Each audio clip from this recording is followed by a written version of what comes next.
up, friends? I hope everybody is doing okay and feeling well. Today we are making shrimp and broccoli lasagna rolls. Y'all, so good. Let me show y'all how I made these my way, because I'm always being extra and adding my own little twist to something. These are most of the ingredients that I use right here. Now let's jump straight into that kitchen and make dinner. To a pot of boiling water, I added a Maggi chicken cube and lasagna noodles. I let those boil for about 20 minutes. Do not overcook your pasta.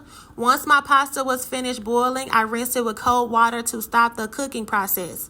Moving on to our shrimp, you want to add olive oil and your shrimp to a pan and the seasonings that you like.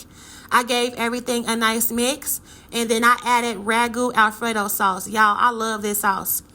I added it directly to the pan with the shrimp to let all those good old seasonings mix in that sauce. And then I added cooked broccoli and some Parmesan cheese and let everything simmer for about 10 minutes. Moving on to our ricotta cheese mixture. This is optional. I added ricotta cheese to a bowl, 2 eggs, Parmesan cheese, garlic powder for taste, a little onion powder, and some parsley. This is the step where most people add their spinach, but I'm using broccoli, so I skipped that step.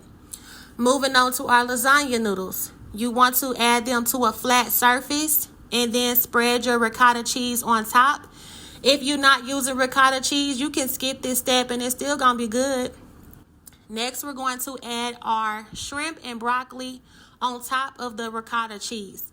Y'all, my stomach started growling at this point, so my speed was increasing, okay?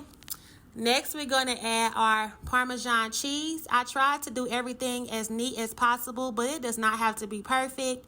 Then I added some cheddar blend cheese. I know y'all probably like, girl, how much cheese you going to add? Y'all, I love cheese. I tried to roll everything as nice as possible, but once again, it does not have to be perfect. Once it hits the oven, everything is going to bake together real nice. So once you finish rolling all of your rolls, you want to add them to a pan, but make sure you add some Alfredo sauce on the bottom of the pan before you add the lasagna rolls on top. Then, once you got all your rolls in the pan, you're going to add the rest of the sauce that you have and completely cover everything. I added some more cheddar blend cheese on top. Yes, I added more cheese. I told y'all I love cheese. And then we're going to add some parsley to make it look a little fancy.